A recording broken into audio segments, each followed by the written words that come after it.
Tenemos aquí nuestros capítulos. Nariz, lengua están en el tomo 2. Nariz está en el capítulo 91 y lengua está en el capítulo 106. Por ahí sí nos pueden encontrar. En el taller están en esos capítulos. Si ustedes tienen otros libros, pueden leer, no hay problema. Yo no voy a obligarles a cerrarnos en un solo libro, pero esta es nuestra referencia. Si ustedes consideran que hay otros libros que ustedes entienden mejor, pueden ser válidos también escuchar o leer de esos libros. También lo importante es que estudien y que sepan en las pruebas. Eso es lo importante. De dónde lean o cómo hagan, ya es depende de ustedes. Bien, ¿qué tenemos entonces de nariz? La nariz es una estructura ubicada bien en el medio de la cara, tiene un formato más o menos triangular, de base inferior y vértice superior. Está ubicada entre las mejillas, encima de la boca y debajo de la frente. Sería la ubicación de la nariz. Existen diferentes formas, el formato varía de persona a persona. Normalmente nosotros podemos describir a la nariz con lo que sería un dorso, ¿sí? Este sería el dorso de la nariz, acá está el vértice o la punta de la nariz y las alas de la nariz, sería la base de la porción o del formato triangular que presenta.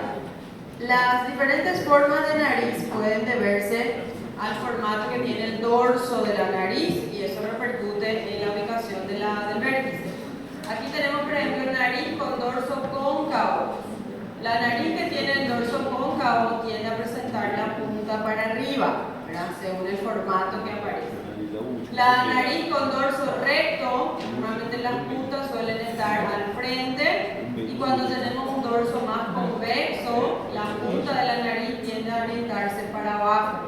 Eso varía, puede estar dependiendo de la raza, de la etnia, ¿verdad? Del factor hereditario. Entonces tiene varios factores que influyen en el formato específico de las narices que varían de persona para persona.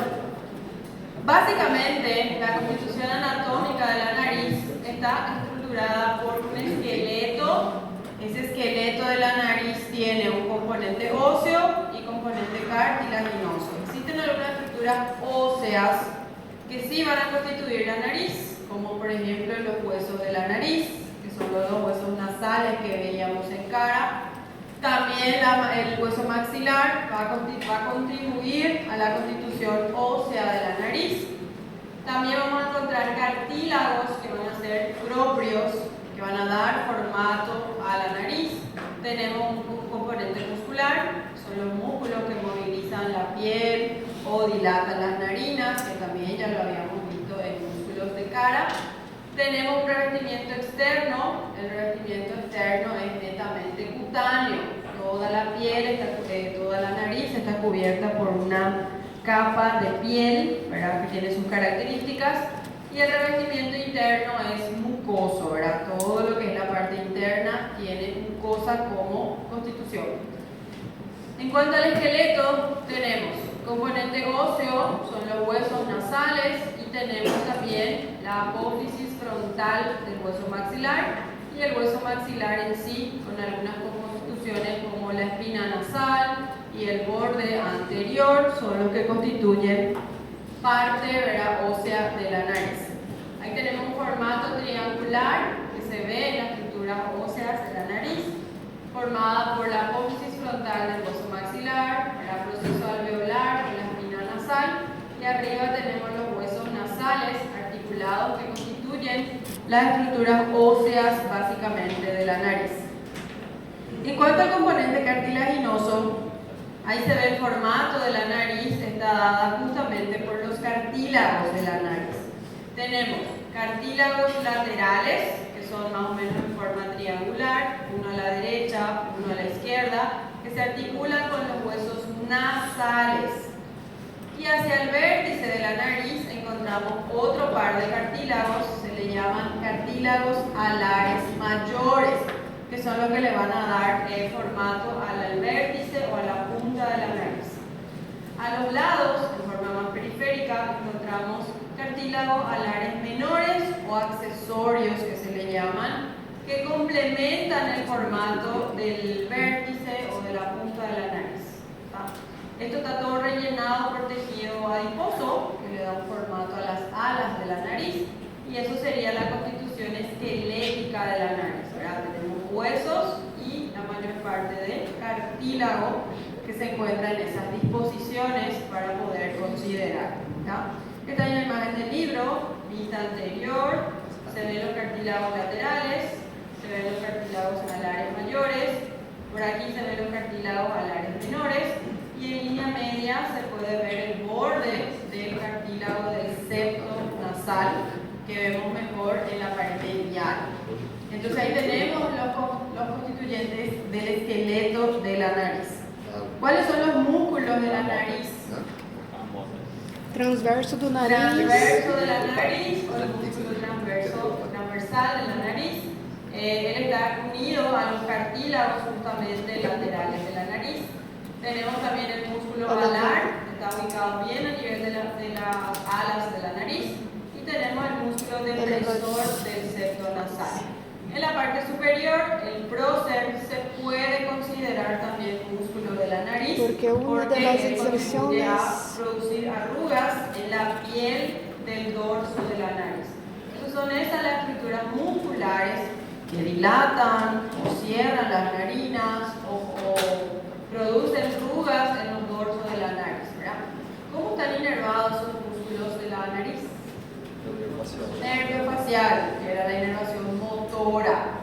Entonces él actúa sobre los músculos para que estos se contraigan. ¿Y cuál es la vascularización? Arterias nasales de la arteria facial también, ¿verdad? Entonces, arteria y vena, arteria y nervio facial son los elementos que vascularizan e inervan a los músculos de la nariz, que como vimos no son muchos, son cortos, pequeños. Ahí está la arteria facial, ella provee entonces riego para los músculos que están en la nariz. Entonces, eso en cuanto a la nariz, es una estructura externa que se puede visualizar en el centro de la cara. Por dentro de la nariz, nosotros encontramos la llamada cavidad nasal o fosas nasales, que son dos, uno para la derecha, uno para la izquierda. Y como todas las cavidades del cuerpo, ellos tienen paredes, tienen límites. Y en el caso de la nariz, tienen aberturas. Existen dos aberturas en la nariz, en la cavidad nasal. ¿Cuáles van a ser las paredes? Tiene una pared superior, tiene una pared inferior, tiene una pared lateral y tiene una pared medial o interna. Esas son las cuatro paredes que va a presentar la cavidad nasal. Y en cuanto a las aberturas, tenemos que presentar una abertura anterior. La abertura anterior es pequeña, le comunica con el exterior y esa abertura se llama narina. Son dos, uno para la derecha, uno para la izquierda. Y presentan también aberturas posteriores. Esas aberturas posteriores son mayores, comunican ya con la nasofaringe y se llaman coanas. Entonces tenemos una abertura anterior y una posterior y las cuatro paredes, ¿verdad? Superior, inferior, lateral y medial. Esta porción se visualiza desde la vista inferior, se llama vestíbulo de la nariz. ¿Ustedes saben lo que es un vestíbulo? Sí. Sí. Se le llama vestíbulo generalmente a una presala o a un espacio que antecede una sala mayor. Por ejemplo, en inglés creo que dicen el hall, no sé cómo se dice, ¿verdad? La entrada, por ejemplo, que ustedes entran y encuentran la recepción, ¿verdad? Y ese espacio antes de entrar a la sala misma, en la facultad, se podría llamar un vestíbulo. Los hoteles también tienen, ¿verdad? Antes de entrar a la recepción, entramos en un salón y ese sería el vestíbulo. Entonces sería una presala o una antesala a una sala principal. Entonces cuando hablamos del vestíbulo, generalmente hay varias áreas en el cuerpo que sí tienen vestíbulo, una de ellas es la nariz. Entonces esta superficie o esta área, antes de ingresar ingresar a la cavidad, se llama vestíbulo también. Nosotros ahí podemos visualizar los cartílagos alares mayores y también las alas de la nariz y parte del septo nasal. Esa superficie o ese vestíbulo, así como toda la nariz, tiene un revestimiento cutáneo, todo está cubierto por piel. La piel de esta área es una piel particularmente rica en glándulas sebáceas, ¿sí? Y también tiene folículos pilosos. Entonces la piel, ¿qué hace? Se introduce en las narinas, se invagina en las narinas en una pequeña proporción. Entonces la piel que está rodeando toda la nariz y las narinas tiene glándulas sebáceas, y las que están a nivel de las narinas, la piel que reviste o se introduce en las narinas es muy rica en pelos, tiene folículos pilosos. ¿Y para qué sirven estos folículos pilosos en la entrada misma de la nariz? ¿Para qué sirven esos pequeños pelos que hay ahí? Ellos filtran, sirven de filtro. Entonces el aire que se inspira se pasa primeramente por ese proceso de filtración que se da por los pelos que están ahí en la entrada. Entonces ellos van a detener o retener partículas de polvo, impureza, lo que haya en el aire. Trata de meter el aire más limpio posible a la cavidad nasal. Para eso existen esos folículos pilosos en la piel que reviste en la narina, ¿verdad? Se introduce allí y esa es su función. Bien, las paredes de la cavidad nasal son estas las que mencionamos: la pared inferior, superior, medial y lateral. En la pared superior, no sé si ustedes recuerdan qué estructura está formando la pared superior de la cavidad nasal. Ahí nosotros vamos a tener el hueso etmoides. ¿Se acuerdan? Hueso etmoides, lámina vertical, la lámina horizontal y las dos masas laterales. Entonces, como pared superior está la lámina cribosa del etmoides. Esta lámina cribosa, si ustedes recuerdan, estaba llena de orificios. ¿Y qué pasaba por esos orificios? Primeiro par craneal. Primer par craneal, que es el nervio olfatorio, esa es la relación que va a tener. Entonces, en la pared superior tenemos lámina cribosa del etmoides. Esta imagen muestra un corte sagital donde vemos la cavidad nasal. Esta es la pared superior, aquí se ve la pared inferior y la que estamos mirando es la pared medial o septo nasal. Entonces aquí arriba vemos el etmoides, lámina cribosa, apófisis, crista galli, y eso sería la lámina perpendicular del etmoides, que está en la línea media. Entonces la pared superior es lámina cribosa del etmoides. ¿Cómo se forma la pared inferior de la cavidad nasal? Tenemos los mismos huesos que forman paladar duro, apófisis palatina del hueso maxilar, y posteriormente está hueso Lámina palatino horizontal. en su lámina horizontal. Entonces en formación ellos constituyen piso de la nariz o de la cavidad nasal y techo de la boca, exactamente. Entonces ahí tenemos paladar duro o los huesos que constituyen paladar duro, ¿está? La pared medial sería el septo nasal. Entonces yo tengo cavidad nasal derecha, pared lateral y septo. Y el septo va a ser su pared medial o pared interna. Y ahí vemos la constitución del septo nasal. ¿Cómo está formado el septo nasal? Lâmina perpendicular do etmoides e vômer. Exacto. Si vamos a ir por la constitución ósea, ustedes van a encontrar lámina perpendicular del etmoides, está supero posterior, está hacia arriba y hacia atrás. Hacia abajo y hacia atrás vamos a encontrar el vômer. Y para complementar y formar el resto de la porción septal tenemos cartílago del septo nasal. Y ahí está formado el tabique nasal o septo. Esa va a ser la pared medial, separando las dos cavidades nasales. ¿Está bien? Yo tengo cartílago del septo, lámina perpendicular del etmoides y hueso vômer, que son los que van a constituir la pared medial. Todas esas paredes, si ustedes miran aquí, están revestidas por una mucosa. La mucosa nasal tiene la pared superior, tienen todas las paredes, y aquí se ve el septo nasal. Esta es la pared medial o septo. Acá está la narina y acá están las poanas. ¿Y cómo se forma la pared lateral? Professora, são dois ossos na parede inferior? Sí, maxilar, apófisis palatina, Apófice del palatina maxilar e lâmina hueso horizontal palatino. do palato. Hueso palatino. Esta imagen muestra la misma vista lateral, corte sagital, solamente que en este caso sacamos el septo nasal y ahí se ve toda la pared externa. No sé si se ubican, ¿da para ubicarnos? Sacamos el septo y vemos ya la pared lateral. Vamos a suponer que estamos mirando la cavidad nasal derecha. Esta es la pared lateral de la cavidad nasal derecha. La anterior que veíamos era la izquierda, donde se veía la pared medial. ¿Cierto? ¿Entienden? ¿Y qué ven ustedes aquí? ¿Qué huesos son los que vemos aquí? De adelante para atrás. No sé si ven ahí que son muchos colores, son muchos huesos los que constituyen la pared lateral. Comenzamos por esto que es apófisis ascendente del hueso maxilar. ¿Ya? Está bien por delante. Atrás de él se encuentra el hueso lagrimal. O unguis. Más posterior está el hueso etmoides. Estas son las masas laterales del etmoides. Cornete nasal superior, Y medio. cornete nasal medio. Se agrega o se articula al maxilar esto, Cornete nasal inferior. Más posteriormente está la lámina perpendicular del Del palatino palatino. o lámina vertical del palatino y le complementa aquí apófisis pterigoides del esfenoides.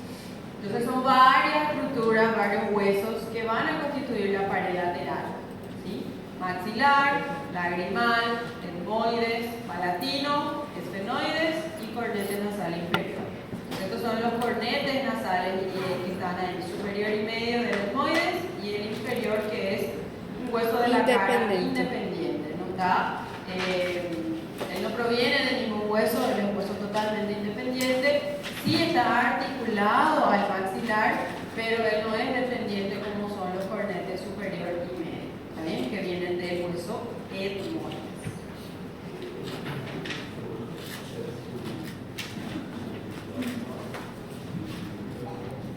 Sí, aquí nosotros tenemos, no sé si recuerdan que el hueso maxilar tenía un surco, que era el surco nasal justamente, surco lagrimal, naso lagrimal, y el hueso lagrimal también presenta un canal o un surco también.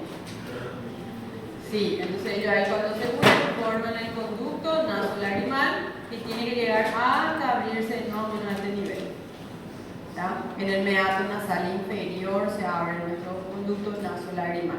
Entonces, en la constitución ósea de la pared lateral tenemos sus huesos. También todo está cubierto y revestido de mucosa. Entonces, acá por ejemplo podemos ver la pared lateral, cornete nasal superior, cornete nasal medio y acá está el cornete nasal inferior. Esa es la pared lateral. Van a conseguir diferenciar la septal o interna y la lateral. ¿Consiguen diferenciar? La lateral entonces tiene los cornetes nasales y la septal no. ¿verdad? Entonces la constitución anatómica de ambos es diferente, son diferentes huesos. ¿Sí? Se durmieron. Vamos a despertarnos ya, ese 11. Tenemos entonces esa es la pared lateral. ¿Qué destacamos de esta pared lateral? Destacamos que entre los cornetes nasales en esa pared lateral existen estos espacios. Meatos. ¿Sí? Estos espacios se llaman meatos y vamos a encontrar ahí orificios. Entonces tenemos entre el cornete nasal superior y el medio está el meato nasal superior. Meato es espacio, esa abertura que vamos a encontrar ahí. Entre el cornete medio y el inferior está el meato nasal medio, ¿sí? Y entre el cornete inferior y el piso de la cavidad está el meato nasal inferior. Entonces, debajo de cada cornete hay un meato. El superior, el medio y el inferior. ¿Está bien? Esos meatos van a presentar orificios. Y esos pequeños orificios comunican con los llamados senos paranasales. ¿Cuáles son los senos paranasales? Exacto, seno frontal, seno maxilar, seno esfenoidal. Seudillas. No se olviden que el etmoide también es neumático, solamente que sus cavidades se llaman celdas porque son pequeñas. Entonces existe una comunicación entre la cavidad y estos senos que se ven aquí. ¿Cómo se van a comunicar? El meato nasal superior, que es el que está más para arriba, va a tener comunicación con, aquí cortamos los cornetes y ahí se ve. Este es el seno esfenoidal, el esfenoides. ¿Sí? Acá está el seno frontal y el seno maxilar no se ve, pero ahí se ve su orificio de abertura. Tenemos entonces que el meato nasal superior sí se va a comunicar con el receso del seno del esfenoides. Acá se ve una sonda que está cruzando por este foramen. No sé si consiguen ver desde ahí. Es un foramen que se abre en el seno maxilar. Entonces el meato nasal superior no se comunica directamente. Hay un espacio, un receso, y a través de ese receso está el foramen del seno del esfenoides, donde se comunica. Ese meato nasal superior también se va a abrir ahí orificios de las celdas esfenoidales posteriores. También hay comunicación con las celdas del esfenoides, están por atrás. El meato nasal medio, sí se comunica con el seno frontal. Acá está la sonda que sube hasta llegar al orificio del seno frontal. ¿Sí ve la sonda ahí? Solamente para mostrar esa comunicación está la sonda. Se comunica meato nasal medio con el seno frontal. Y ahí está el seno maxilar, que está abierto justamente a ese nivel. También comunica con el seno maxilar. Agréguenle aquí que se comunica también con las celdas esfenoidales anteriores. Entonces, estos senos paranasales están comunicados de forma directa con la cavidad nasal. Y el meato nasal inferior se abre el conducto nasolagrimal. Acá se abre en este pequeño orificio. El meato nasal inferior tiene el conducto nasolagrimal. Por eso es que cuando, no sé si ya les pasó a ustedes, lloran de manera tan profusa, pasaron anatomía, están demasiado felices y lloran de emoción.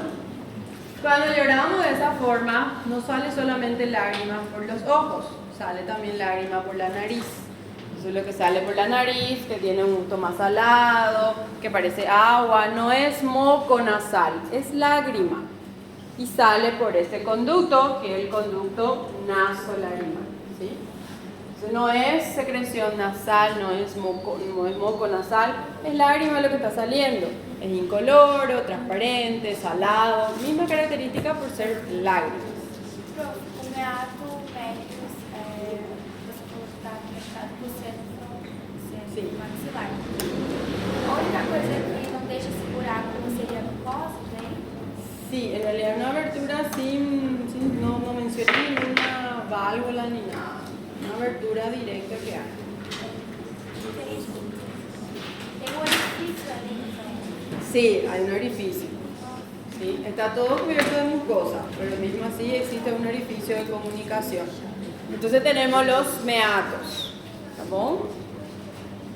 La existencia de esos meatos y la comunicación con los senos paranasales justifica la formación de las inflamaciones de los senos, que es lo que cursa con la sinusitis, ¿verdad? No sé si tienen sinusitis ustedes aquí. ¿Sí? Si ustedes preguntan, o si viene un paciente a consultar con ustedes y le dice que tiene mucho dolor de cabeza y ustedes le preguntan dónde y le va a señalar la altura de los senos, lo más común es seno frontal, ¿verdad? Lo más común. Y en ocasiones le va a señalar que duele la cara también a nivel del seno maxilar, es muy común. Y ustedes le examinan sospechando ya por la ubicación del dolor, ustedes sospechan que sea una sinusitis. Pueden hacerle una leve presión y ese dolor aumenta. O antes de tocarle al paciente, ustedes le dicen que mueva la cabeza. Y cuando baja la cabeza, ese dolor aumenta también. El contenido que tiene se moviliza y eso aumenta el dolor. ¿Cómo se explica entonces la sinusitis? Generalmente la sinusitis se da en pacientes que tienen más propensión a alergias. Rinitis alérgica o alergia a cambios climáticos, alergia al polvo, alergia a los animales, alergia al polen. Son personas propensas a reacciones alérgicas, ¿verdad? Entonces cuando cambia el clima o cuando tienen contacto con los alergenos, aumenta la secreción mucosa de la nariz, ¿verdad? Entonces secreta bastante moco o secreción. O mismo así pasó por un cuadro gripal, catarral, ¿verdad? Entonces tiene un moco exageradamente abundante. Normalmente eso cede el cuadro y pasa, pero las personas que son propensas, esa secreción mucosa que se produce de más, se filtra por los meatos y se acumula en los senos. Y en teoría los senos tienen que estar vacíos, solamente hay aire en esos espacios. También tienen mucosa, ¿ven? Está totalmente cubierto de mucosa. Pero en teoría ellos tienen que estar vacíos. Lo único que tiene que haber dentro de ellos es aire.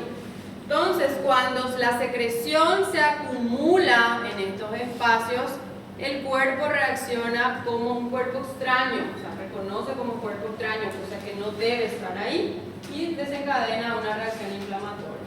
Dolor, calor, rubor, ¿verdad? Entonces ahí comienza el proceso inflamatorio de las mucosas, eso es lo que se llama sinusitis. Si ustedes le preguntan a su paciente que viene a consultar, sospechando ya, le hicieron todo el examen físico, y ustedes le preguntan si tuvo un cuadro catarral hace una semana o hace 10 días, probablemente les va a decir que sí, o si le preguntan si él es alérgico o con rinitis, también le va a decir que sí, porque lo más común es que el antecedente sea un cuadro catarral previo, de 7 a 10 días máximo, y después aparece ya el dolor en los senos, ¿verdad? Tiene que haber ese antecedente de un cuadro gripal antes de iniciar el dolor en las sinusitis, ¿verdad? No sé si quien tiene sinusitis puede confirmar, pero por lo general es así la presentación del cuadro. Bien, entonces eso justifica la formación de la sinusitis, porque la secreción se filtra por los meatos y va a parar en los senos. Lo más común es seno maxilar y seno frontal por la ubicación del meato, ¿verdad? De los orificios de comunicación en el meato medio. Es más raro que haya afectación del seno esfenoidal porque la ubicación de ese orificio es más alto. Entonces no es imposible, sino que es menos frecuente ver nada más. Pero también va a ser cefalea, va a ser dolor de cabeza, el cuadro. Solamente que es menos común, porque la ubicación es un poquito más alta. Entonces lo más común es que se afecten los senos frontal y maxilar más comúnmente. ¿Está? Sí. Se ele teve um vazio, né? Fica vazio, né? Para que ele serve? ¿Y para qué sirven los senos? Eso se vio ya en... ¿o no?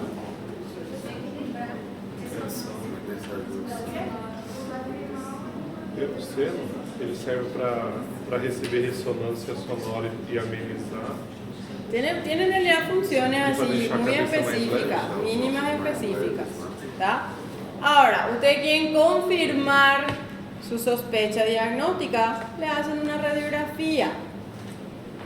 Puede haber dos incidencias, se llama mentonasoplaca, eso ve mejor los senos maxilares, y hay uno que se llama frontonasoplaca, se coloca la placa así del frontal a la nariz y hay mejor incidencia para el seno frontal.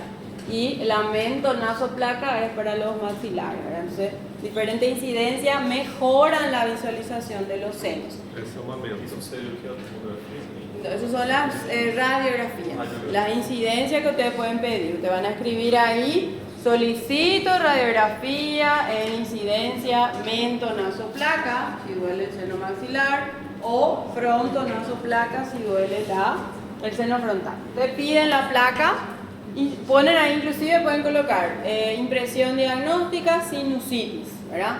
Entonces el radiólogo o el especialista ya sabe cómo tiene que hacer la incidencia para facilitarla. Entonces ahí ustedes miran, esta es una radiografía del cráneo. Normalmente cuando se ven los huesos se ve de blanco, porque a los huesos nosotros le llamamos estructuras radioopacas. Ellos absorben los rayos y se pintan de blanco o de gris.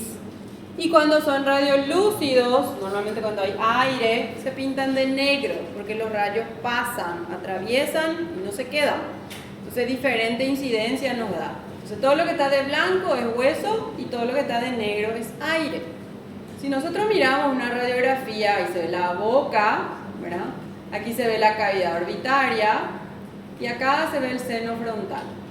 Se ve bien nítido el borde, el formato y ahí dentro hay aire. ¿Sí?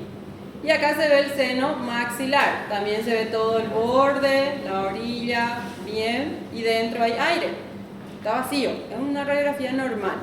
¿Consiguen ver los senos? Aquí se ven los senos frontal y aquí se ven los senos maxilar. Cavidad nasal, septo y ahí está la boca. Arcada dentaria superior, lengua. Las estructuras da para ver. Doutora, Sí. na patológica, no caso, ela apareceria tipo branca também? Sí. Allá, por ejemplo, se ve una radiografía también, pero en este caso vemos seno frontal y seno maxilar. La diferencia que ustedes notan aquí es que esta aparentemente está libre y ven aquí el seno maxilar. Normalmente cuando hay secreción hay una línea horizontal, se llama nivel hidroaéreo, le llaman, porque hay líquido y hay aire, entonces se limita con una zona bien demarcada horizontal cuando aparece en ese tipo de imagen. Entonces acá se ve hidroaéreo, se llama, nivel hidroaéreo se llama. Y acá sí vemos, esto sería la secreción, esto sería el aire del seno y ahí se ve la línea marcando ese nivel de ubicación de la secreción. Entonces esta es una radiografía positiva para una secreción, ¿verdad? Se puede ver ahí.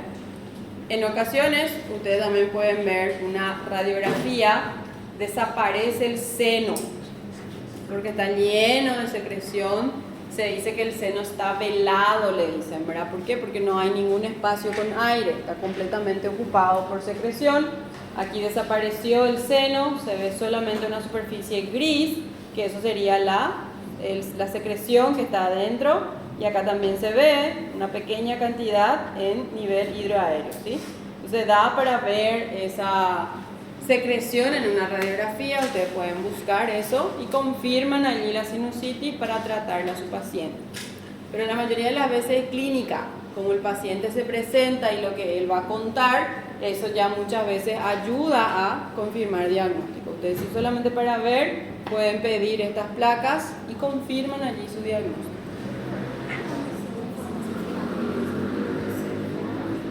¿Cómo? Sí, también se puede ver, se ve ver blanco, también se ve aquí.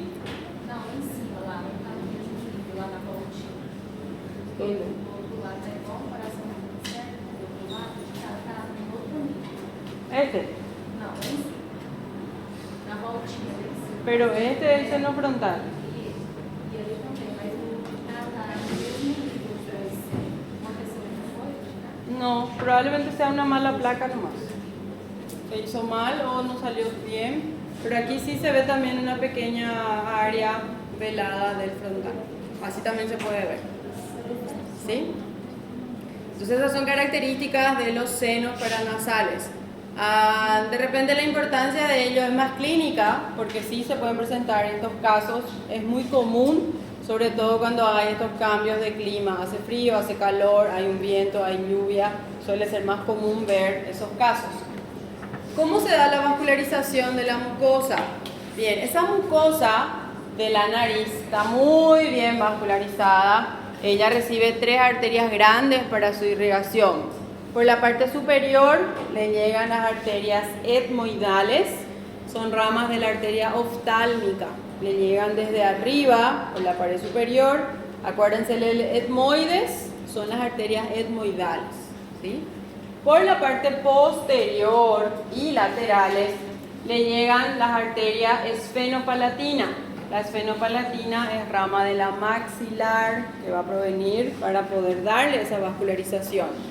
Y para la parte anterior y el septo nasal llegan ramas de la arteria facial.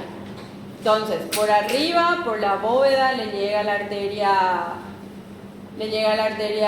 etmoidal, rama de la oftálmica. Por atrás viene la maxilar, da la esfenopalatina.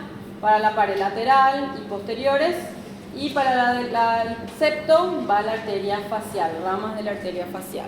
Entonces, oftálmica, maxilar y facial, ¿sí? Para la vascularización. El drenaje venoso es algo parecido. Lo interesante de esa vascularización es que en el septo nasal se unen, se anastomosan las ramas de las tres grandes arterias. Vienen ramas de la oftálmica, de la etmoidal, ramas de la facial y ramas de la esfenopalatina de la maxilar. Se fusionan, se anastomosan y forman ahí un área vascular o mancha vascular de Kesselbach se llama. Entonces él está bien a nivel del septo nasal. ¿Y por qué es importante esa muy rica vascularización de la mucosa? Porque el aire que entra a la cavidad primero es filtrado. Los pelos que están en las narinas filtran el aire. La buena vascularización que tiene hace circular sangre y esa sangre calienta ese aire que está dentro de la cavidad, ¿sí? Y como la mucosa nasal tiene células especializadas que secretan moco, porque no sé si se percataron, la mucosa nasal nunca está seca, está siempre húmeda. La humedad va a variar, ¿verdad? De acuerdo a la cantidad de secreción, pero siempre está húmeda. Esa humedad lo que hace justamente es humedecer el aire. Entonces la cavidad nasal tiene esa función especial en el área ventilatoria. Filtra, calienta y humedece el aire que inspiramos. Él acondiciona ese aire para que no llegue, como está en el exterior, hasta las vías aéreas inferiores. Entonces pasa por un proceso de condicionamiento del aire. ¿Y quién hace ese proceso? La cavidad nasal. Calienta, humedece y filtra el aire para que no llegue seco y produzca agresiones en la mucosa de la tráquea, de los bronquios, hasta llegar a los pulmones. Entonces pasa por ese proceso primero el aire antes de llegar a las vías inferiores. ¿Sí? Na prova, você tem que colocar, tipo assim, câmeras da final, então você gosta de nome específico. No, bueno, sí, ¿verdad? Si consiguen responder, bien, mejor. Pero sí, pueden colocar las principales, las grandes. Si no sabe, ¿verdad? Pero sería interesante. ¿Y cómo se da la inervación? ¿Sí, doctor? En el septo, en el tabique. En el septo. Tenemos también que la inervación de la cavidad nasal es una inervación muy sensible, altamente sensible. ¿Quién va a aportar ramas sensitivas para la mucosa nasal? ¿Qué nervio es el que está por ahí que da inervación sensitiva a la cara y también va a dar para la nariz? ¿Qué nervio era? No, trigémino. No sé si ustedes miraron las ramas del nervio oftálmico. Existe una rama que se llama nasal o nasociliar. Ella ingresa a la cavidad y ella provee inervación sensitiva, al igual que ramas del nervio maxilar también. Entonces, son las ramas sensitivas del trigémino los que se encargan de inervar la mucosa nasal. Entonces, es una inervación altamente sensitiva. No sé si ustedes ya, y por la conexión que hay, justamente el nervio frontal y el nervio maxilar inervan la glándula lagrimal. Y vieron la comunicación que hay con el conducto naso-lagrimal, se abre el meato nasal inferior. Entonces existe una sensibilidad compartida con el aparato glandular de las lágrimas. Nunca se golpearon la nariz de frente, ¿sí? ¿No? O nunca sufrieron lesiones en la mucosa nasal. Nunca puxaron el pelo de la nariz. ¿Y qué les parece?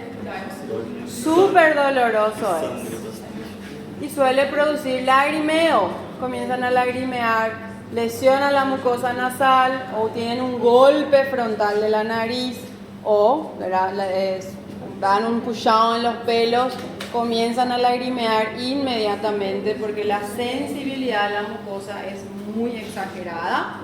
Y como hay comunicación con todo el aparato lagrimal, salen lágrimas cuando hay lesión de la mucosa nasal, ¿tá? Entonces es una inervación sensitiva. ¿Sí?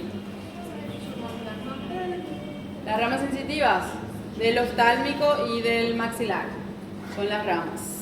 O nasal é rama de qual nervo?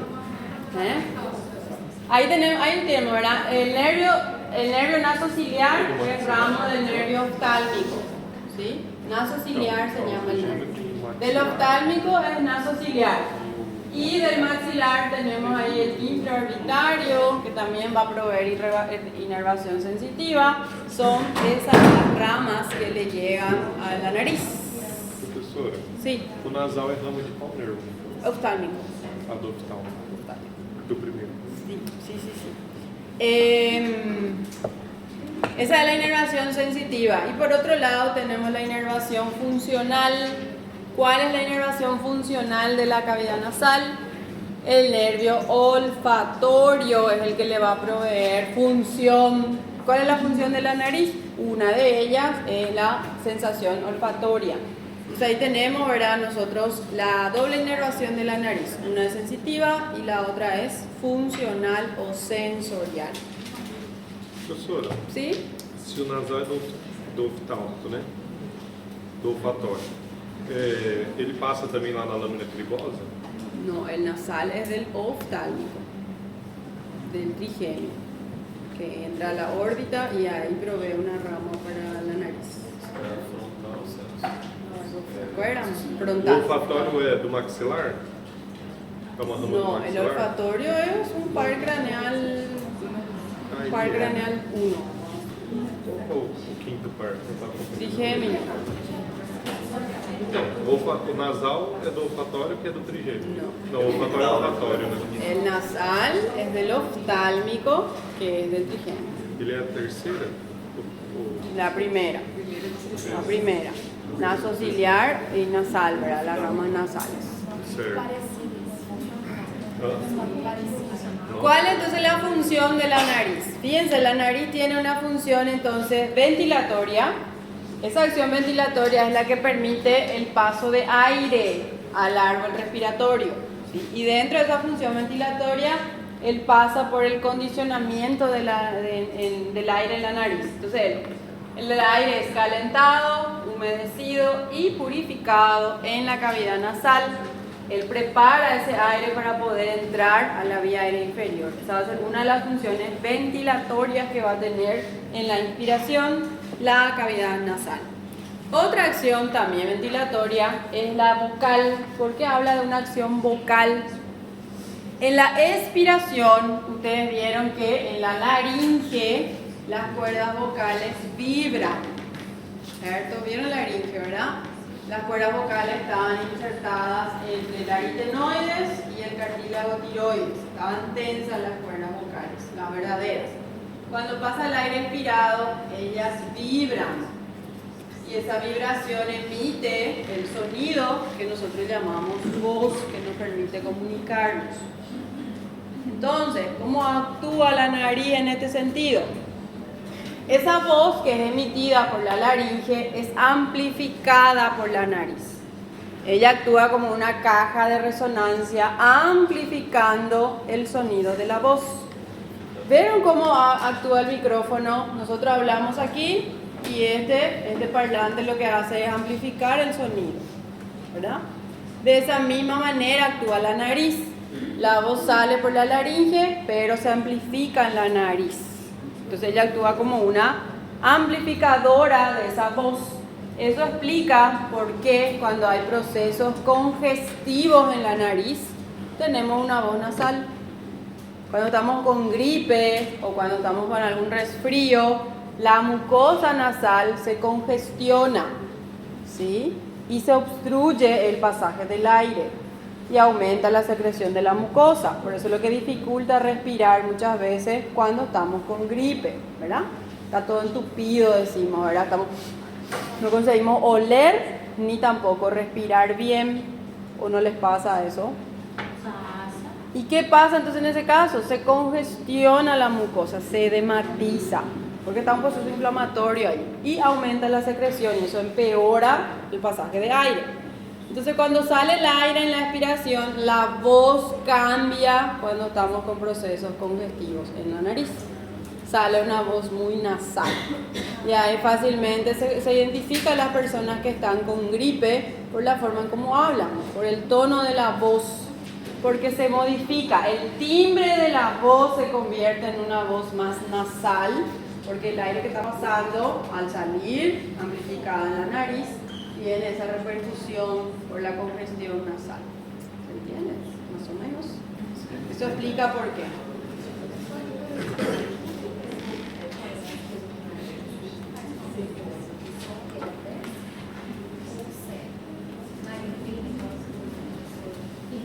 Y en teoría ellas descongestionan, ¿verdad? Ellas, vamos a suponer que la mucosa está toda hinchada y ella coloca y ellas normalmente tratan de aliviar esa congestión, esa hinchazón de la nariz para respirar un poco mejor.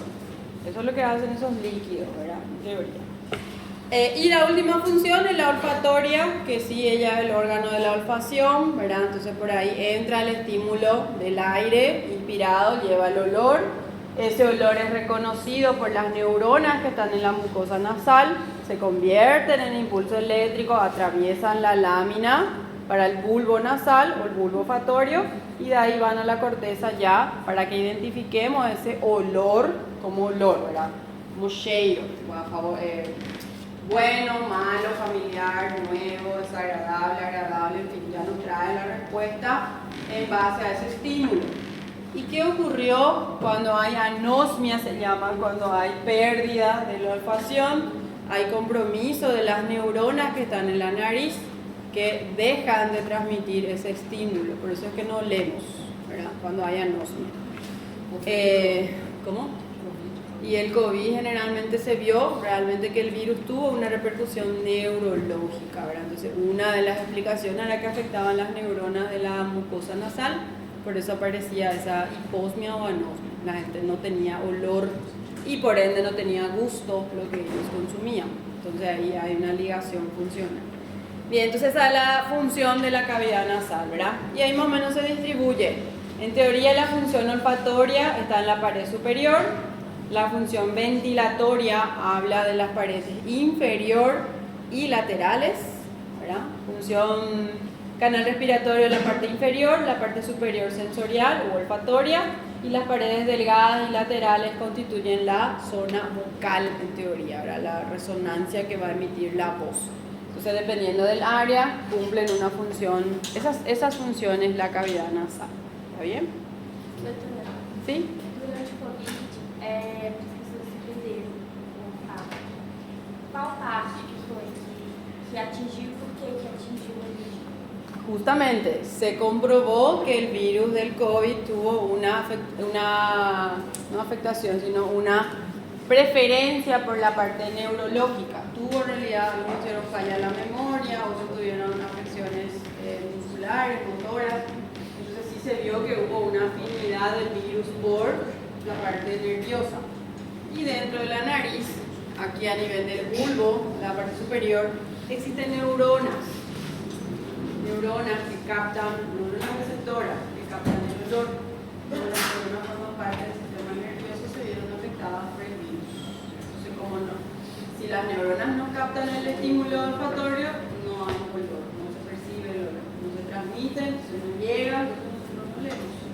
Eso probablemente hubo una afectación directa de la mucosa nasal, de las neuronas de la mucosa nasal. Entonces ahí no transmitían el estímulo, entonces nosotros no teníamos olfacción.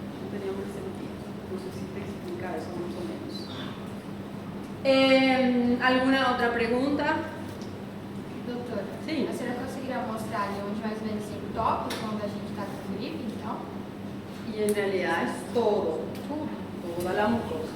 Entonces Lo que ocurre en la gripe, como por ejemplo hablamos de congestión, la mucosa se queda edematizada, congestionada, se hincha y esa hinchazón de mucosa cierra más la cavidad.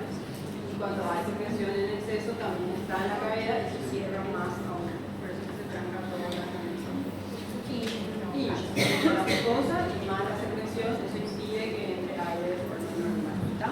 ¿Alguna otra pregunta? ¿No? ¿10 minutos? ¿Posible ya? Para que vuelvan. Ok.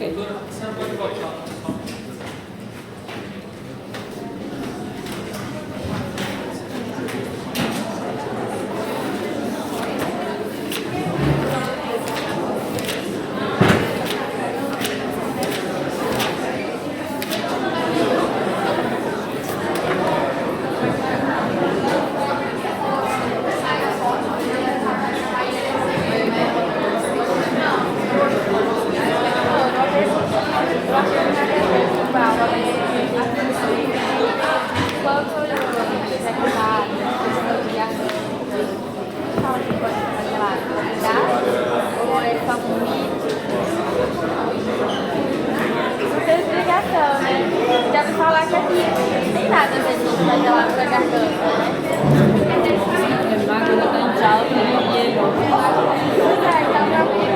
En realidad nuestro tema es lengua, pero por lo menos para tener noción de dónde queda la lengua, vamos a cruzar. ¿Me puede cerrar la puerta, doctor, por favor? Tengo tu interferencia de afuera. Bien. La boca prácticamente es una cavidad también, entonces también va a presentar límites. La cavidad bucal entonces tiene límites también para considerar. Tiene un límite superior, tiene un límite inferior, tiene límites laterales, tiene una abertura o límite anterior y tiene posteriormente también. Si le pregunto a ustedes, los labios serían límite anterior, pero también corresponden a la abertura anterior de la boca. Entonces, labios está por delante, constituyendo el límite anterior. Límites laterales se llaman mejillas, paredes laterales o mejillas. Las mejillas, nosotros tenemos un componente muscular. ¿Qué músculo tenemos aquí? Bucinador. Músculo bucinador es el músculo de las mejillas. ¿Está? Entonces él está insertado en la estructura óseas. Entonces él constituye músculo de la mejilla. Para rellenar ese espacio de la mejilla existe una pequeña bola de grasa que tenemos aquí. Se llama bola adiposa de Bichat, se llama la bola. ¿Sí? Entonces una pequeña gordura que tenemos en las mejillas se llama bola adiposa de Bichat, se le llama. ¿Cómo? En las bochechas. La bola adiposa, la única función que tiene es rellenar los espacios entre el plano muscular y el plano óseo y le da forma a la cara.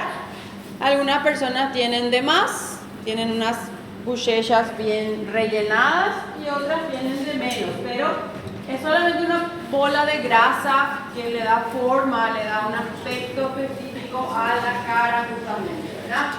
Existe hoy en día una cirugía estética que seguramente ustedes ya escucharon hablar, se llama bichectomía, se llama. ¿En qué consiste la bichectomía? Se saca o se reduce esa bola de Bichat justamente. Se hace un acceso por la cara interna de la mejilla, una incisión, y ahí se retira el exceso o la bola y eso generalmente constituye la cirugía, pero es estética, meramente estética, no tiene ninguna indicación médica específica, es más por estética y su función es afinar el rostro, ¿sí? Reduce la grasa, la gordura que tenemos, entonces se queda más fina la cara o el rostro, ¿sí? Bien, esas son las paredes laterales. En cuanto a la pared inferior, ¿cuál es el músculo que constituye piso de la boca? Miloioideo. Ahí tenemos una serie de músculos de la lengua y el músculo miloioideo están en la pared inferior. ¿Cuál sería la pared superior de la boca? El paladar, ¿verdad? Paladar duro, formado por apófisis palatina del maxilar y hueso palatino. Y se le agrega aquí una parte del paladar blando. El paladar blando es estructura fibromuscular, ¿verdad? Que está adherida, está insertada en el paladar duro. Y la abertura posterior es un orificio, se llama istmo de las fauces. Está formada por los pilares del paladar, por el velo del paladar también, la úvula y demás. Entonces son límites de la cavidad bucal. ¿Cuál es el contenido de la boca? ¿Qué encontramos dentro de la boca? Nosotros vamos a encontrar los dientes y también la lengua y también las glándulas salivales van a estar dentro de la boca, ¿sí? Los dientes, nosotros no nos vamos a detener a describir, pero los dientes serían, ¿cuántos dientes tiene la boca? Promedio tienen 32. Están dispuestos en dos arcos, una arcada superior y una arcada inferior. Yo sé que es más especialización de la parte odontológica, pero sí tenemos que conocer la disposición de los dientes también. ¿Cómo se llaman los dientes? Tenemos incisivos centrales, incisivos laterales, caninos, premolares, ¿verdad? Y ahí están los molares. Entonces son dientes, esa va a ser la disposición de los dientes y algunas personas tienen un diente a más. São 4 molares? Son 3. São 3 molares y son 3 molares y también tenemos los premolares. São 6 mais 6. Sí. Como se chama? 3 superior, 3 inferior. Primero, segundo y tercer premolar, primero y segundo y tercer molar, son los más grandes. Por ejemplo, la glándula salival parótida, su conducto se abre al lado lateral del segundo molar superior. Ahí se abre el conducto parótido.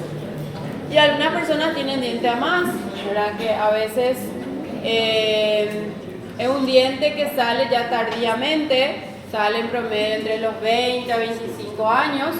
En castellano nosotros le decimos diente del juicio, justamente por salir ya en la etapa adulta. Y normalmente como ya hay, es un diente grande, es como un molar más. Y como la arcada dentaria ya está completa, ese diente puede molestar o doler cuando sale. No tiene lugar, no tiene espacio. Entonces la persona normalmente retiran esos dientes cuando salen enteros, no salen todos, ¿verdad? E a lengua? Uma pergunta besta que ficou na minha cabeça. Sim. Depois que cai os dentes de leite e ficam os definitivos, os orifícios desses dentes, eles se ossificam? Todos? Sí, sí, sí. En realidad yo lo que voy a tener es salir hacia afuera a eclosionar, ¿no? Y la lengua es el otro componente interno de la cavidad bucal. Aquí nosotros tenemos, por ejemplo, la pared superior, ¿verdad? Este es el velo del paladar o paladar blando. El paladar blando está formado por un grupo muscular también, son grupos de músculos que van a estar constituyendo el paladar blando. Tiene dos pilares laterales y una porción media que es la úvula, toda estructura muscular cubierta de mucosa. Eso está insertado en el borde posterior del paladar duro y se llama velo porque cubre la abertura posterior, ¿verdad? O sea, esto se le llama istmo de las fauces. Entre los pilares del paladar blando quedan las amígdalas en esa forma, en un espacio, por eso se llaman amígdalas palatinas. Están en el medio de los pilares, se llaman palatogloso y los posteriores se llaman palatofaringios, que unen el paladar blando con la lengua y el paladar blando con la faringe respectivamente. Entonces son dos pilares lo que tenemos, pilar anterior, pilar posterior, palatogloso, palatofaringio. Dos para la derecha, dos para la izquierda y en el medio de esos pilares está la amígdala, por eso se llama palatina la amígdala, ¿sí? Y la lengua, que es el otro componente de la cavidad bucal. ¿Cómo? Aquí, por ejemplo, se ve el pilar anterior, este es el palato gloso. Yo tenía una imagen muy linda, pero como no era nuestro tema. Aquí también se ve, este es el palar posterior y este es el pilar anterior. En el medio está la amígdala.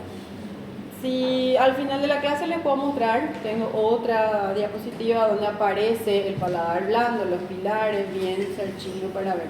Pero les voy a mostrar al final, ¿sí? Entonces, la lengua es nuestro tema en cuestión porque hablamos de los órganos de los sentidos, pero la lengua está localizada dentro de la cavidad bucal, es un contenido de la cavidad bucal. Se considera como un órgano ímpar, es un órgano muscular, es un órgano que tiene varias funciones. Para tener en cuenta, él es un órgano muy móvil y muscular, está completamente cubierto de mucosa esa lengua. Entre las funciones, tiene una función dentro del proceso de la masticación. ¿Qué hace en la masticación la lengua?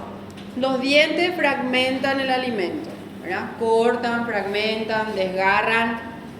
La lengua lo que hace es mover esos fragmentos y la saliva los une nuevamente para formar bolo alimenticio. Entonces la saliva actúa como una especie de cola que va a ir pegando nuevamente los fragmentos alimentarios y la lengua mueve eso para poder mezclar mejor y formar el bolo. Aparte de eso, la lengua empuja el bolo hacia atrás, participando ya de lo que sería la deglución. Entonces la lengua también va a hacer proceso de deglución porque él empuja el bolo para atrás, haciendo con que ese proceso sea posible. Otra función es la succión, la lengua ayuda en la succión también. ¿Nunca vieron a los niños, a los bebés mamando? Ellos utilizan la lengua como apoyo y soporte y eso les permite succionar o el biberón, ¿verdad? O la mama cuando él está en lactancia.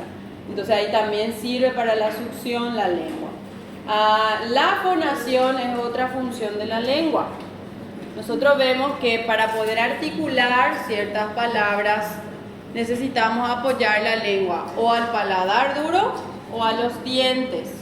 Y eso permite que las palabras sean articuladas. ¿Bien? De las personas que no tienen dientes o las personas que tienen alguna alteración en la lengua no consiguen articular correctamente. Entonces, la articulación, la fonación también sería una de las funciones de la lengua. Y el órgano también es conocido como receptor del gusto. Esa es otra función que tiene la lengua. Entonces, le tiene muchas funciones. ¿Está? Sentido del gusto, masticación, deglución, succión y también fonación. ¿Okay? ¿Seguimos? ¿O vamos a conversar? ¿Conversamos o seguimos? No sé. ¿Qué tenemos de la lengua entonces? Anatómicamente le dividimos en dos partes. Tenemos una porción posterior, esa porción posterior está fija a otras estructuras, entonces sería la raíz de la lengua, y la porción anterior está libre, es móvil, se le llama cuerpo de la lengua. Y después está la punta o el vértice de la lengua. La lengua tiene dos caras, tiene una cara dorsal, la cara dorsal es la que se ve cuando se saca la lengua, se ve, esa es la cara dorsal, y la cara que está por debajo es la cara inferior de la lengua. Tiene dos bordes, tiene borde lateral, tiene dos bordes laterales y en la línea media tiene un surco, que es el surco medio de la lengua. La raíz de la lengua, que vemos aquí atrás, está relacionada o unida con esta estructura. ¿Se acuerdan de esta estructura? Esa es la epiglotis. ¿Para qué sirve la epiglotis? La epiglotis ella es un cartílago de la laringe, ella es un cartílago móvil de la laringe que ella cuando desciende cierra la laringe para impedir que entre en la laringe partículas, ¿verdad? Partículas sólidas o líquidas, porque en teoría ahí entra aire para la vía aérea. Entonces él cierra y protege la vía aérea de la entrada de cuerpo extraño o partículas. Entonces cuando se levanta la lengua, se baja la epiglotis en la deglución para impedir justamente que eso ocurra. Vemos también allí que la lengua en su raíz está llena de estas pequeñas estructuras. Estos son todo amígdalas o se le llama también tonsilas. Se le llaman tonsilas linguales. Son muy parecidas al tejido que hay en la amígdala, están en la raíz de la lengua. Se llaman amígdalas linguales o tonsilas linguales, ¿sí? En la unión de la raíz con el cuerpo, la lengua presenta un surco, se llama B lingual o surco en B, ¿verdad? De la lengua aparece una B y en el centro del surco hay una depresión, se llama foramen ciego de la lengua. En teoría no es una perforación, es solamente una depresión, no pasa nada por ese foramen o por esa abertura o esa fosa. Lo único que nos muestra es el vestigio de la formación de la glándula tiroides. Embriológicamente, la glándula tiroides se forma por la base de la lengua. Hay una depresión en el piso de la boca y eso desciende hasta el cuello, un divertículo tiroideo, y es el que da origen a la glándula tiroides. Entonces, embriológicamente tiene allí su origen. Y como vestigio queda en la lengua esa depresión de la formación de la glándula tiroides, ¿verdad? Ustedes vieron en la glándula tiroides la pirámide de Lalloway. Esa pirámide corresponde a, mientras que el divertículo tiroideo se evagina, se protruye, desciende. Y en ese descenso forma un conducto, se llama conducto de la glándula tiroidea, o conducto tirogloso se llama, y ese conducto a veces queda vigente fragmentos de glándula, por eso es que el lóbulo de Lalloway tiene formato ascendente. ¿Sí? ¿Se acuerdan del lóbulo de Lalloway? A língua, hoje em dia, da epíglotise até a vértice, ou não? Onde que seria o início dela? De la lengua. La lengua sí, está adherida a la epiglotis ella, su raíz. Y ahí está adherida ella a los pilares y a la epiglotis. Por eso es que se llama raíz, porque está fija esa parte, ¿verdad? Y esta parte es la que nosotros podemos mover a voluntad. ¿Está bom? Eu não entendi essa parte da pirâmide. No, eso es la glándula tiroides, solamente para Ah, tá, recordar. o formato. Sí. Entonces, ese foramen ciego está allí, viene en el vértice de la B lingual. La porción móvil está revestida de mucosa y en esa mucosa encontramos lo que se llaman papilas gustativas. Son muchísimas papilas. Tenemos, por ejemplo, aquí, bien a nivel de la raíz o en el límite de la raíz, un grupo de papilas que son más o menos en número de 20, 12 a 20 más o menos. Son circulares y se llaman papilas circunvaladas, se llaman estas que están aquí a nivel de la parte posterior. Hacia el dorso de la lengua, en la cara dorsal, las que están rodeando el surco medio de la lengua, se llaman papilas fungiformes, parecen fungus, parecen pequeños fungus su formato, por eso se llaman fungiformes y estas sí ya son bastantes, el número de 100 a 150, 200 papilas. Más lateralmente existen otras, se llaman filiformes y las que están a nivel de los bordes de la lengua se llaman foliadas. Parecen líneas trazadas en los bordes, esas son las papilas foliadas. Entonces son varias papilas gustativas que vamos a tener en toda la cara dorsal de la mucosa de la lengua, ¿sí? La cara inferior, esa sería la cara inferior. Al levantar la lengua tenemos la cara inferior, también tiene completamente revestimiento mucoso. Y ella está fija al piso de la boca por este frenillo mucoso también. Es un repliegue mucoso, se llama frenillo lingual, se llama. Y él sujeta la lengua al piso, a la pared inferior de la boca. Existen personas que tienen este frenillo un poco más corto y dificulta movilizar la lengua. Entonces, es muy característico la tonada del habla de las personas que tienen el frenillo más corto, ¿sí? Entonces, al hablar dificulta la articulación de las palabras, entonces ellos hablan de una forma muy particular.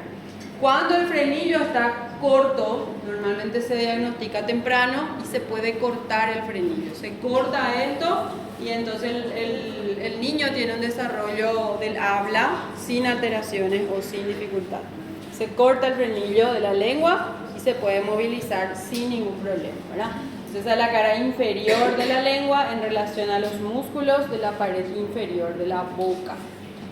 Considerando que la lengua es un órgano muscular, nosotros tenemos un grupo grande de músculos de la lengua. Tenemos los músculos extrínsecos de la lengua y tenemos los músculos intrínsecos de la lengua. ¿Cómo se dividen ellos?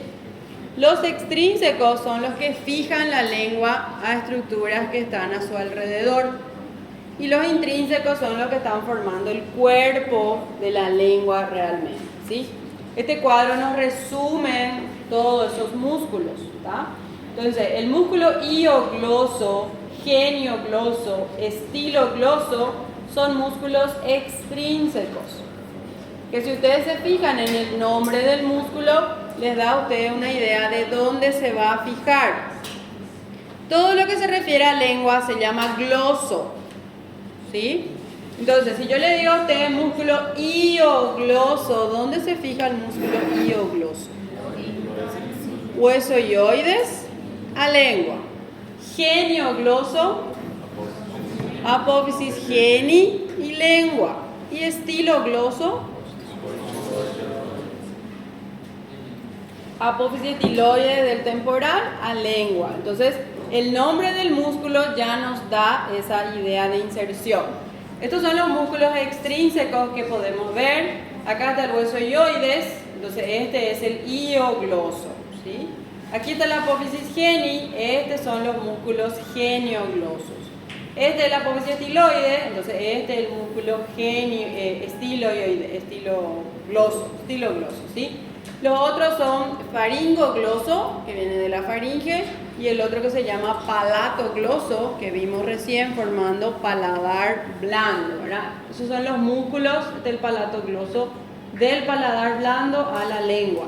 Entonces esos son los músculos considerados extrínsecos de la lengua, ¿sí? ¿Cuáles son los músculos intrínsecos de la lengua? Son el longitudinal superior, longitudinal inferior, el transverso de la lengua y el vertical de la lengua. Si le miramos en un gráfico, ahí tenemos lengua, corte transversal y estos son los músculos intrínsecos. Son los músculos que están formando básicamente la lengua. ¿Se entiende? Doutor, ¿Sí? uma perguntinha. Na prova a senhora vai perguntar só nessa parte uma função de cada. Ficou na faringe. Claro que sí. Claro que sí. Imagínense las preguntas que pueden salir acá del libro. Só uma dica. Ahí el paciente de usted no va a tener lengua. Claro que va. Todos tenemos, entonces van a tener. Tiene que conocer la lengua también. ¿Sí? Estos son entonces los músculos intrínsecos. Longitudinal superior, ¿sí? El vertical, el transverso, el longitudinal inferior. Estos son todos pares, excepto el longitudinal superior, el único músculo impar intrínseco de la lengua. Todos los demás tienen su bilateral. Y acá tenemos la acción, ¿verdad? La acción de ellos. Por ejemplo, el transverso de la lengua lo que hace es contrae la lengua y le forma un círculo. No sé si ustedes consiguen hacer esa función. Bordea la lengua y forma como si fuese una estructura, un arco, ¿no? Yo no consigo hacer así. Levanta los bordes de la lengua y forma como una especie de círculo, ¿sí? El vertical de la lengua aplana la lengua y los otros músculos sirven para protruir o para retraer la lengua. Todos los movimientos que hacemos de la lengua están a cargo de estos músculos intrínsecos, ¿verdad? Flexionar, doblar la lengua, flexionar la lengua son acciones intrínsecas, ¿ok? ¿Cómo está vascularizada la lengua? Para terminar ya.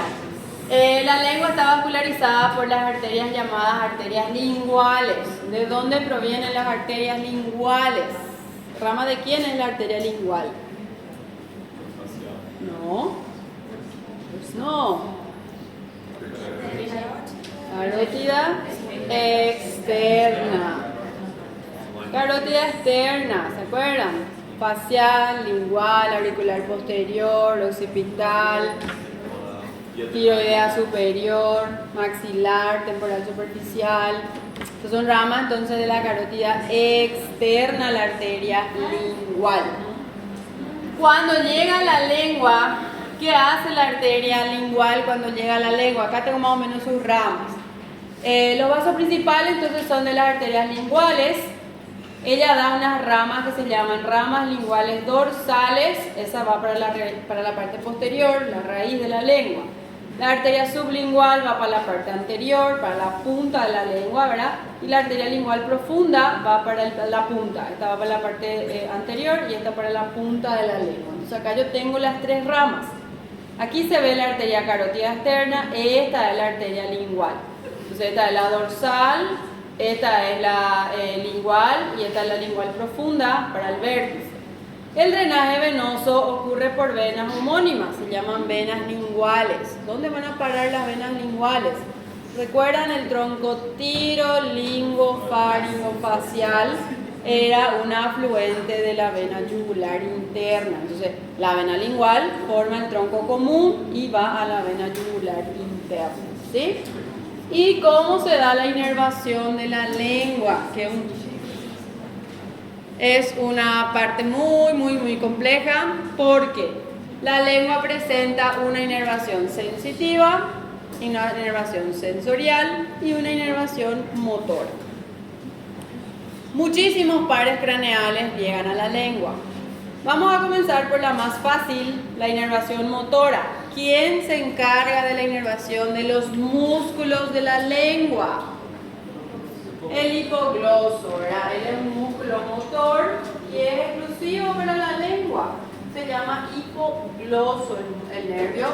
El número 12, él está a cargo de la inervación motora de la lengua.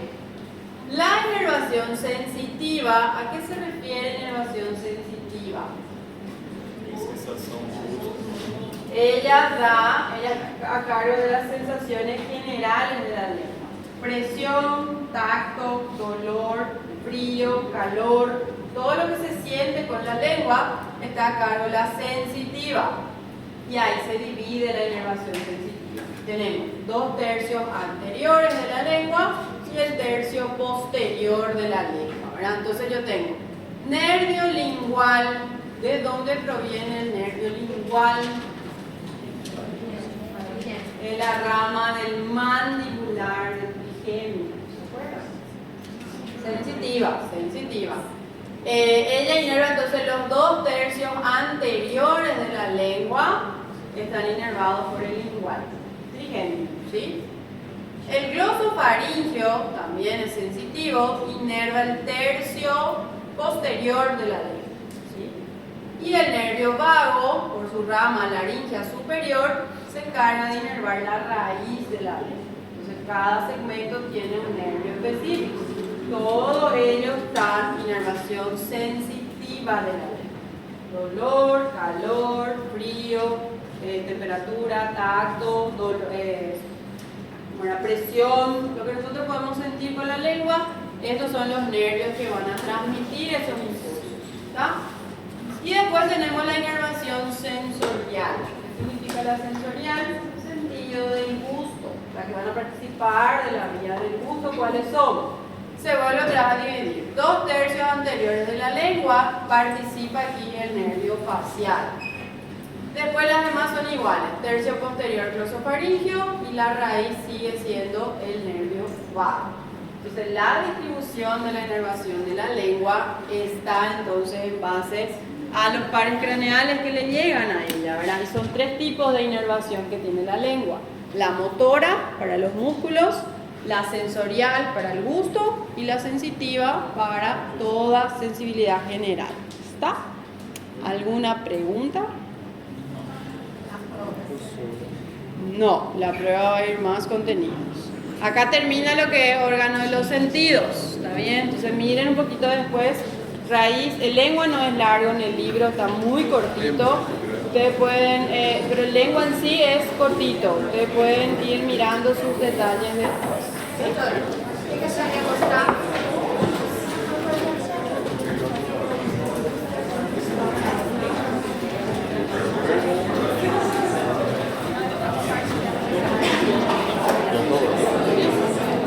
Me tira uma dúvida.